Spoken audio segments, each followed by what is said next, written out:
Hello, citizens, and welcome to the Rogue Planet Show. I'm Maureen Ellsbury. And I'm Jason McClellan. It's October. It's Halloween season. So today we're hanging out with our friend, the journalist, TV host, and paranormal pop culture expert, Aaron Sagers.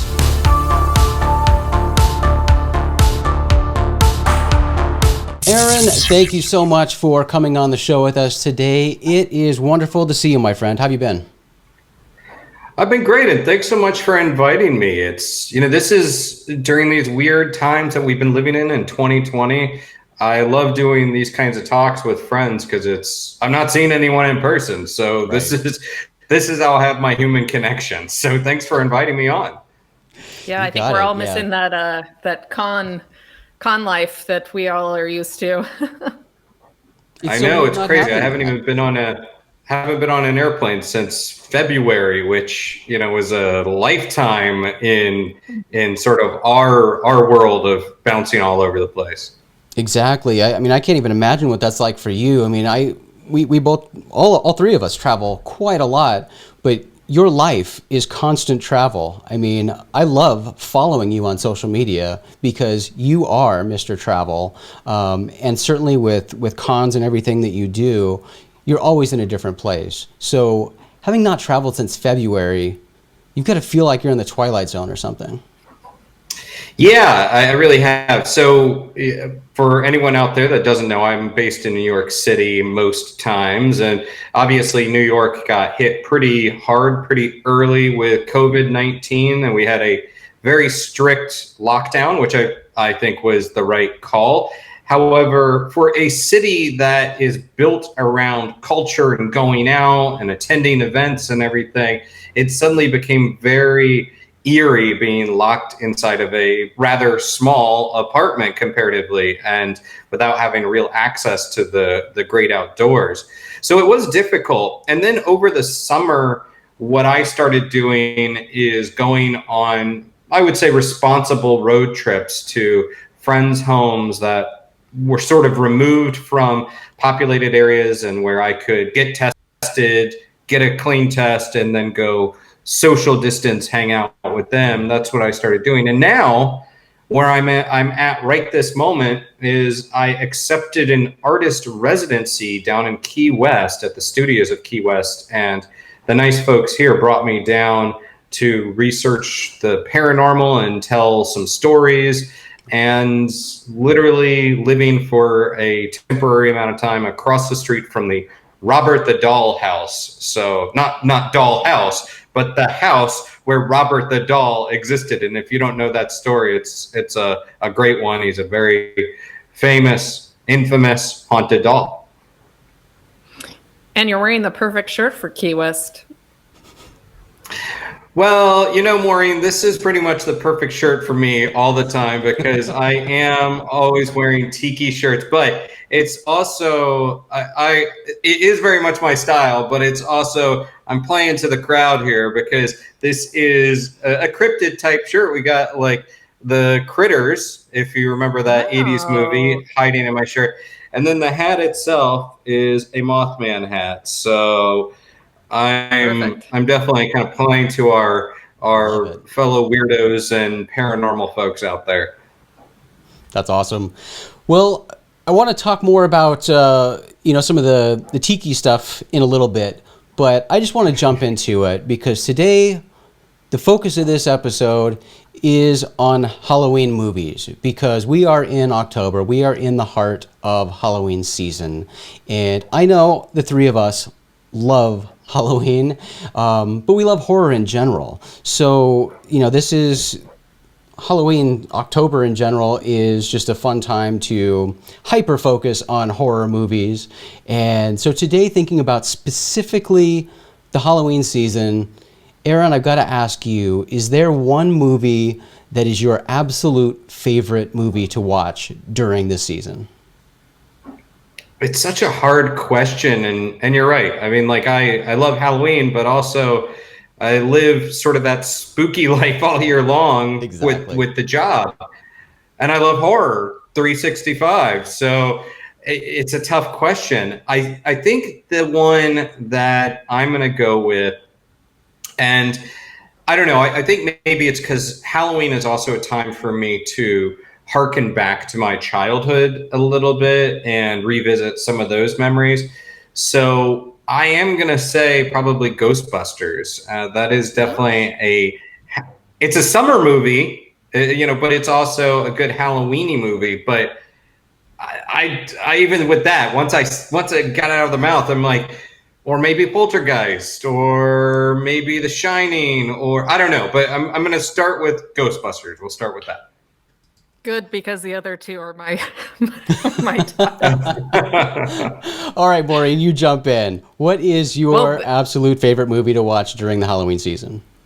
As I mentioned, I'm the 80s streak. I love 70s horror movies as well, but 80s, I've got to go with Poltergeist and The Shining. Probably The Shining is my number one, but Poltergeist probably close second. That's very cool. I just watched both of those this month. I've been sort of binging horror movies this month. Like you said, Aaron, it's a year-round thing. But one movie that I always save for Halloween night is the 1978 classic, John Carpenter's Halloween.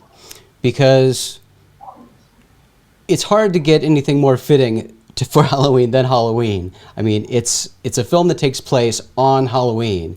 The original takes place 1963. It opens, and then in 1978. But the plot takes place on Halloween. And for me, it's hard to find a film with an opening credit sequence that gets you more into the Halloween mood than this movie.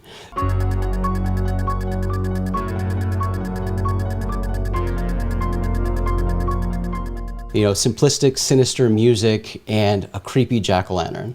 So when I watch that on Halloween, it's just like, it's a ritual. I have to do that every year.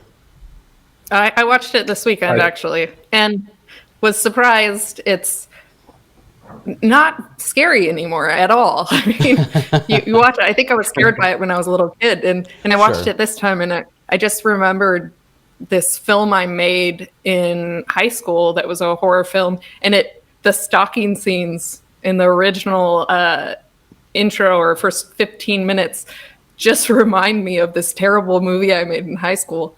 Just the standing across awkwardly, staring at each other. But it's classic. Obviously, it's good. I just don't view it the same way I used to, for sure. Well, certainly not. And horror has changed. I mean, society has changed. We've changed. That was quite a long time ago. But, and that's why not necessarily every horror fan is a fan of 70s horror or 80s horror or slasher horror, because a lot of that is not necessarily scary. But on that topic, Maureen, what do you think of the remakes of Rob Zombie's take on Halloween? Have you watched that recently, either one or two? Not recently, but I mean, I think, Rob Zombie is a master of horror, and, he's just released a bunch of new stuff, 3 from Hell and other movies, which I actually haven't seen that yet. So I think he does a more modern take on it, but again, I haven't seen that since it probably came out. So Aaron, I'm guessing you probably have better insight than me. Well, I recall that I think it was years ago when the first when Zombies Part 1, when Halloween Part 1 came out, the Rob Zombie. Thank you. That I interviewed him for a newspaper I was working for at the time, and I've interviewed him since for various other projects. Fascinating guy, really like talking to him. I think the 2007 Halloween was good. I think the sequel that he did was less impactful for me, but even that said, it doesn't quite match the genius and even the energy of the originals. And it's not just because it's a sequel or a remake. I think it's just something about maybe that first time out, they were just able to capture something that Zombie wasn't able to entirely capture. I also just want to tack on there, Maureen, as far as The Shining, even though we were both talking about The Shining, as much of a good Halloween movie as that is, I think because I've lived in the Northeast for a long time, it has now become maybe more of my winter movie because it really does capture just being stuck in the cold. So that's, I think, why ultimately I didn't pick it for the Halloween movie, because I've been stuck in the cold for the past several years. So now it's my winter movie.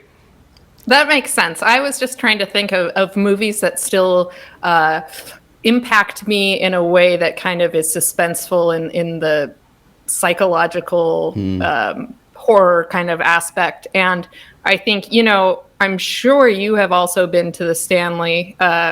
Jason and I went just a couple of years ago as well. And I'm very close to the Mount Hood Timberline Lodge, which is actually the outside, or is it the outside? No, the inside, the outside, right? Forgive me. Yeah, I think it's the outside. Yeah, outside. So it's the outside, and then the inside is the exterior, and then the other shots are based on the Stanley, and that's where the King based the original book off of, and that's a great one because there's a lot of horror that also went into the actual filming of the movie. I mean, every once in a while you'll see Shelley Duvall come out and talk about how tortured Stanley Kubrick made her feel on the set, which is awful. And Stephen King doesn't like the movie rendition, apparently, but there's still something about it where it's got the soundtrack and the just endless hallways and that feeling of utter isolation. And that's partly because, again, the snowed in aspect. So I get the winter vibe off of that. But I just still the bathtub scene is still one of the most terrifying things in the world to me. Much more than a flash. It really speaks to the genius of certain movies for me so there's the movies that I've seen a million times and I love them. And even if they maybe don't scare me in the same way that they did when I was a kid, there are certain scenes that still get me. And that is a scene that still gets me. And it does speak to sort of the genius of a certain movie that even when you know it's about to happen, even if you've seen it a million times, it still evokes that response. So the bathtub scene is one. Another one for me is a summer horror movie, Jaws, but where Richard Dreyfuss is diving in the water and he finds Ben Gardner's boat, and then the face comes out of the hole of the boat and it's the dangling eyeball and everything. I watch Jaws a couple times a year, and that scene always gets me. I always tense up a little bit right before that scene. So I totally feel you with the bathtub moment, and it's the things that I love about horror, quite honestly. Do you close your eyes when that comes up sometimes? No, because I'm sure for many years I did, but it's more like I like that thrill. And isn't that really what the purpose of scary movies and the thing that we're getting out of it, the cathartic response of like, it's a safe way to experience a fear and a safe way to be startled because it's not an actual threat against us as a human. It's like we're kind of able to release that fear response. So no, I always watch and keep my eyes open, even though it does make me tense up just slightly. Aaron, as Mr. Horror, got to ask: are you subscribed to Shudder? I do subscribe to Shudder. Yeah, they turned me on with their streaming service. I think I did like a trial period, and then once that was over, I was kind of like, okay, that was fun. But as I saw their library grow and grow, I did end up subscribing to it. And if I may humble brag a little bit, it's really saying something, because I'm fortunate that through my job, I get a lot of screeners sent to me and screeners from Shudder. So they're doing a good job, but I'm still paying for it, even though I'm getting some free movies separately for the job. That's awesome. Yeah. I just recently got Shudder, and like you, I mean, I looked into it a while ago when I first heard about it, and you know, the library wasn't what it is today, and it continues to grow. And I mean, they're creating a lot of their own original content, which is really cool. I mean, from movies to series. But some of my favorite things to watch recently on this platform have been the documentaries. I mean, their In Search of Darkness documentary about 80s horror is amazing. It's hours and hours and hours of content about all of these, you know, classic horror movies that we love. And then the Friday the 13th documentary they have. I'm still going through that one, but I love it. It's Crystal Lake Memories, and it goes through movie by movie the entire history of the Friday the 13th series. So I mean, wow. I love Shudder. Yeah, and I would recommend, there's one I've been touting a lot, and certainly a lot of people have been talking about it, so it's not only my discovery. The movie Hosts, which debuted on Shudder, and it was a movie made entirely in quarantine, and it is about a Zoom call seance during this lockdown period, and a seance that goes wrong, as you can expect. But yeah, it was shot entirely during lockdown, and it's very much of the moment, but it also kind of taps into, I don't know, I would actually say that I think it might have a longer legacy along the lines of potentially a Blair Witch Project or Paranormal Activity, as far as sort of found footage-esque type of horror, but something that just kind of taps into the spirit of the moment, the zeitgeist. Well, I'm going to have to watch that now, because I had someone randomly on Twitter suggest it to me. And when I saw a Zoom call, I was like, ooh, maybe it's one of these, you know, there's so many of those weird pre-pandemic movies that came out based on social media and all this stuff. And I was like, well, maybe that sounds kind of lame, but your recommendation, now I will actually watch it, because I know what you're talking about. Another great documentary series, since you're mentioning them on Shudder, Jason, is the Cursed Films. I watched that, and it's very interesting, and a lot of its history, you know, I've myself researched over the years for various articles, but covering the alleged curses that have happened on the sets of horror movies like The Exorcist and Poltergeist. Awesome.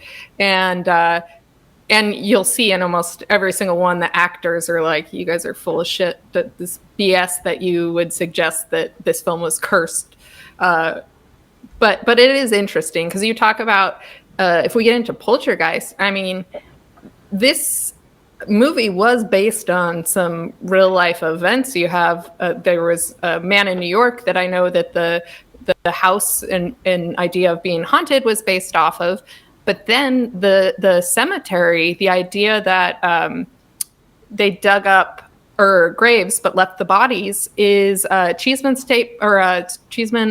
Park now in Colorado. They did that, where you have this situation. They moved headstones and left all the bodies, and bodies are coming up through the ground, and you have the skeletons that come up through the ground that the house is built on.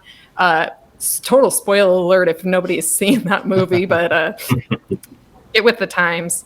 But I find it really interesting, the intersecting real life with horror makes it much creepier when you find out the backstory behind all these things.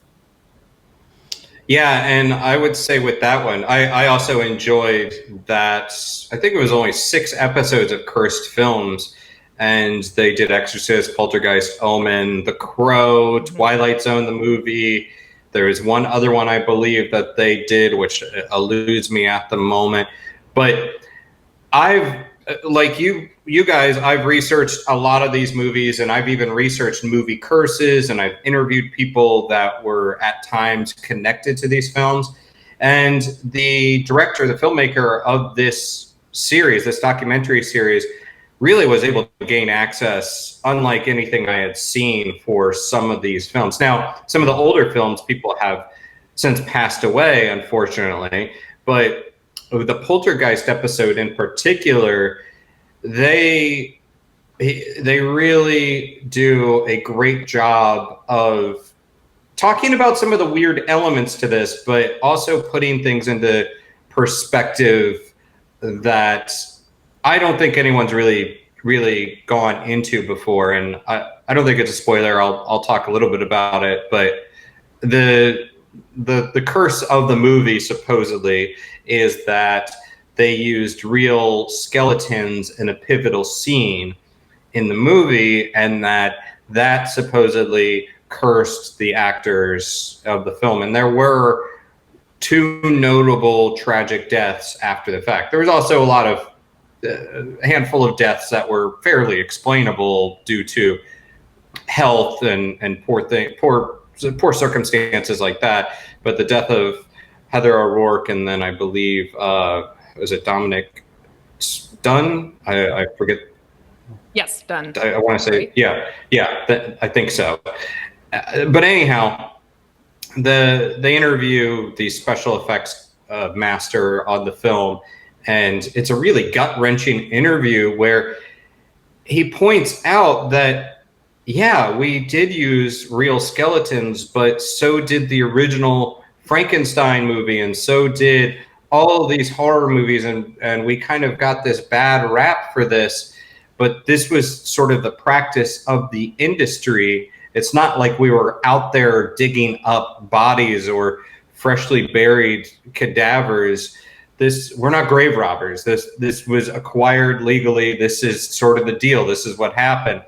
And in a very powerful moment, he even says, like, I will not be connected to the death of a little girl and the murder of this young woman because of practices that everyone in the industry did. And it's convincing, it's powerful, because I myself have given presentations on cursed movies, and I've used that tidbit about the skeletons. So this interview, this kind of revelation really it's making me retire that movie and retire that kind of accusation in a way. And so Cursed Films, I think, did a really good job. But I do have opinions about some of those other movies where maybe the movies weren't cursed, but some of the people behind them were at least woefully negligent in their activities.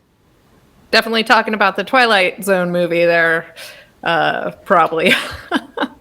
I would say that, yes, that's most certainly counts, so that was a hard one to watch. But it's that one was a really hard one to watch. So I would say definitely that Cursed Films. It came out in spring, but it's still a good documentary series to check out.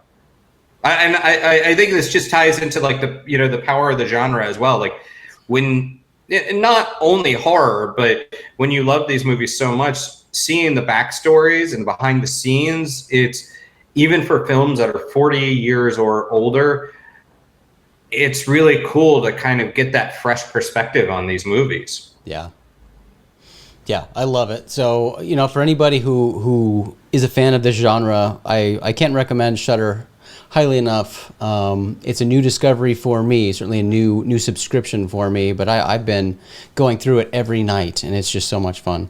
Now, Aaron, I mean, horror and the paranormal is a big part of this show, but so we'll certainly have to have you back on many times to talk about many other things related to all of this wonderful magic that we love. But let's talk a little more about what you've been up to lately, and bringing back your shirt into the topic of conversation. Tiki. Let's talk about Tiki. First, you recently published news about this new Patreon campaign that you launched. So tell us what that's about. Yeah, well, and thank you for bringing it up. Really for years, I've been a journalist for a long time now, and sometimes longer than I would like to admit. And throughout the course of my career, I have done hard news, a lot of entertainment news, talked a lot about the paranormal, and I've been fortunate to travel around a lot. And throughout my travels, have gained an appreciation for and an education about tiki culture and tiki cocktails. Lots of tiki cocktails. And, I was just kind of like, it sometimes seems like people want you to fit into a certain category in your career. And at times I've tried to do that. Maybe I'm only talking about science fiction over here, or okay, maybe I'm only talking about horror or paranormal over there. And I just kind of reached a point where I'm like, I have these loves that in my mind are very connected.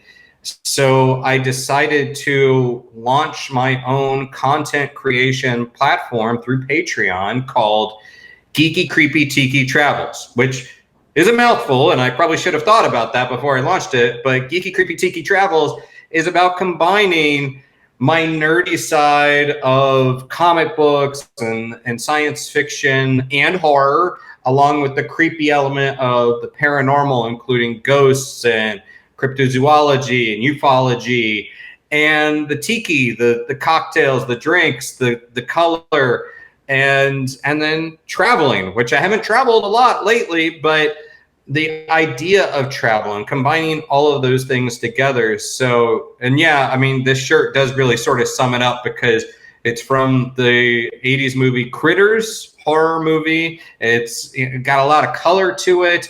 And, it just kind of combines all of those nerdy things for me. So with this Geeky Creepy Tiki Travels, I'm doing live streams and doing interviews with people in various fields, and I'm going to be posting articles. I'm going to be just creating a lot of content. And so far, I've been really fortunate about the early adopters, the spooky nerds, as I call them, that have joined me on this little endeavor. So we're only like a week into this, and people seem to be responding. It's awesome. And you know what is total, I just thought about this when you said the combo of horror and ufology is Critters as well as Gremlins is based, the idea from it was based off a real life UFO sighting, the Kelly Hopkinsville case. Yep. So that's a little tie-in right there. But yeah, I mean, all those things make total sense. And I'm curious because I watched one of your YouTube videos you put out in like the heart of like the bad lockdown quarantine time, where you were making cocktails in your kitchen. And I love the look and the idea of tiki cocktails, but I'm not really a sweet person. So what would be your suggestion for me for like a less sweet tiki cocktail? Well, thank you for watching that. And yeah, let me say that like during the height of lockdown, again, doing these cocktails and doing the live streams was a way of me staying sane because I was cut off from the world. So I started doing those, and then down the road, I'm like, all right, I should just make a Patreon out of this so I can actually, I can help fund my tiki cocktail making. But I would say for you, a zombie is a good go-to. It is a potent drink, but it's not overly sweet. There is a tartness to it, and there's a lot of rum to it, but it's not an overly sweet drink. And it's certainly one of my favorites because as much as I like things like a painkiller, which is definitely a very sweet cocktail, it's not something that I'm going to a lot. So I would say a zombie, and then a classic like a Mai Tai has a sweetness to it, but when it's done right, it's not an overpoweringly sweet cocktail. And again, that also depends on who's making it, where you're ordering it, and if they know what they're doing, because like every great cocktail, there's going to be people and restaurants out there that find a way to screw it up, even if it's a very simple recipe. Yeah. So, yeah. Well, I am a recent, as of the last 5 or so years, fan and convert to tiki bars, and I will say that if you go to a legitimate tiki bar, I have tremendous respect for the bartenders at these places, because tiki recipes have like 10, 15 ingredients, and some of these places have massive menus, and these bartenders know it all. Like they know how to make these things just from off the top of their heads. And one thing that was good for me going into a tiki bar for the first time because I also am not a sweet drink person, the bartenders are good enough to where they would ask if I was looking for something that was, well, they'd ask what I wanted or what I liked, first of all, and explaining that really helped. But also wanting a fruit-forward drink or an alcohol-forward drink really helps too in determining what's going to be good for you. And there are all sorts of cool tiki drinks with like mezcal and things that are more smoky. And those are more of the drinks that I like. But Aaron, when you come to Phoenix, we have to go to the Undertow. The Undertow is one of my absolute favorite tiki bars. And it's right here in my hometown. So it is amazing. It's a themed bar. I mean, tiki bars are themed bars, but this is like an immersive experience. And they're moving to a new location, but their existing location, it used to be like a quickie lube. You know, it's underground, like in one of the bays where people would be under your car, like changing your oil. So it's, you go into this coffee shop and there's this secret entrance and you go down the stairs and you emerge into the tiki bar, into the Undertow. And it's dark. There are only 30 seats down there. You have to make reservations, and you're only allowed to be there for 90 minutes, and they kick you out. But you go down there, and it's like you're on an old spice trading ship. It's all wood everywhere. They've got portholes in the wall with custom designed video sequences. So it's like you're out on the open sea, and you watch yourself as you're out on the sea, and different scenes happen. You get in cannonball fights with other people trying to, you know, pirates trying to steal your stuff. You come into dock, and I think the latest one, you go by and you see a volcano erupting, and you see glaciers and all sorts of cool stuff. And the lights flicker, and there's thunder, and it's just a total immersive experience. It's really cool. I've heard of the Undertow, but I've not been there. But I think that really captures sort of the spirit of tiki, and it's a cocktail culture that has existed since, I think, almost like the year after Prohibition lifted. Tiki cocktails started to emerge, and they really dominated cocktail culture until the 70s, and then tiki drinks and tiki bars started to fade away a little bit as disco culture sort of emerged. But after, like, I think the early to mid 2000s, and then certainly from 2010 on, there has been an explosive resurgence of the tiki culture. But I love it because it's not pretentious. It's accessible, but it's also, I don't know, I think it's fun. You go into a tiki bar and you see the colors, and you have to be willing to embrace it and have fun with it. But the drinks are no joke. They are crafted cocktails. They take skill to make these drinks. And especially for people that really know tiki drinks and really know tiki cocktails, there is precision to the drinks and the amounts used in each drink. Of course, you can play with it and you can break the rules, but to really get it down requires a certain amount of precision. So I appreciate the history. I appreciate the lack of pretension,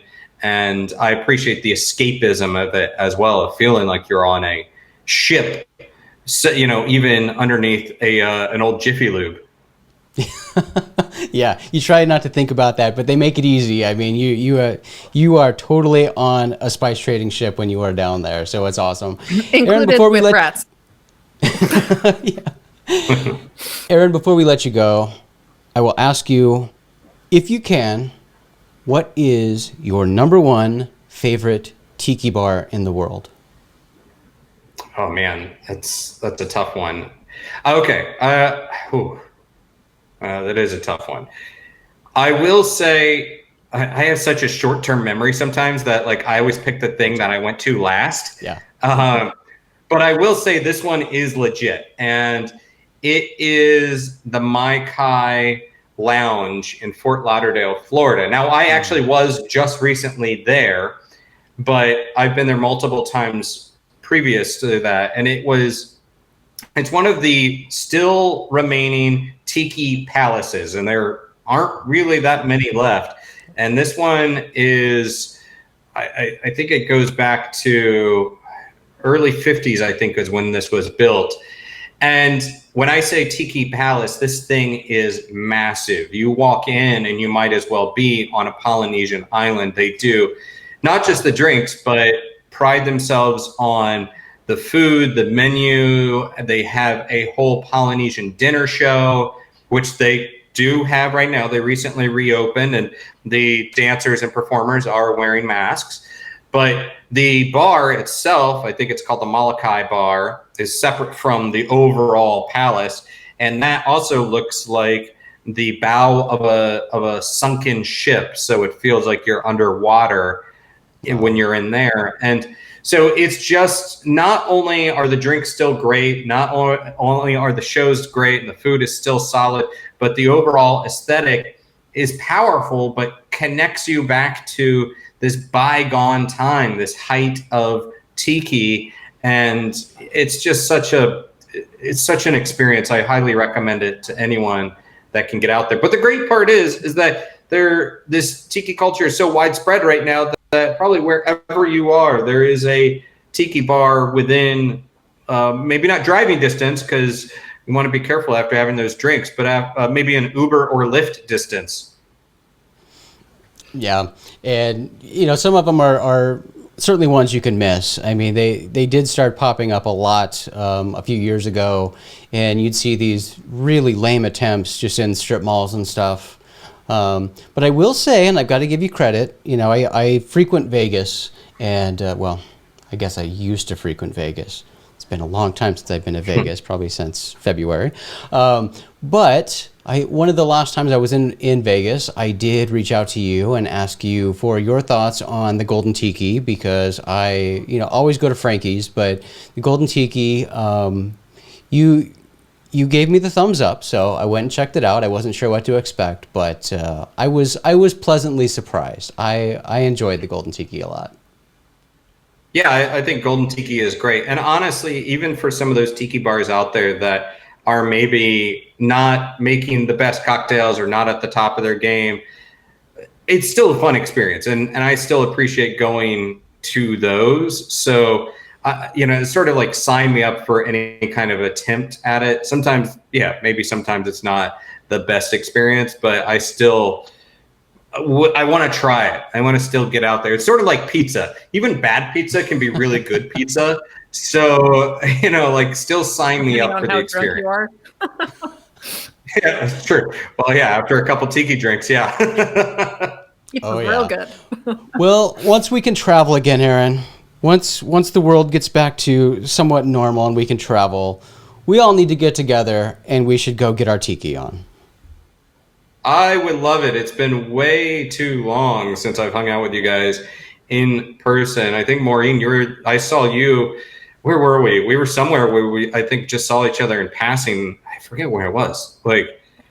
Maybe I'm imagining this whole thing. Maybe I've not seen you guys in so long that I'm crafting scenarios in my head. But pre-pandemic was a lifetime ago, so.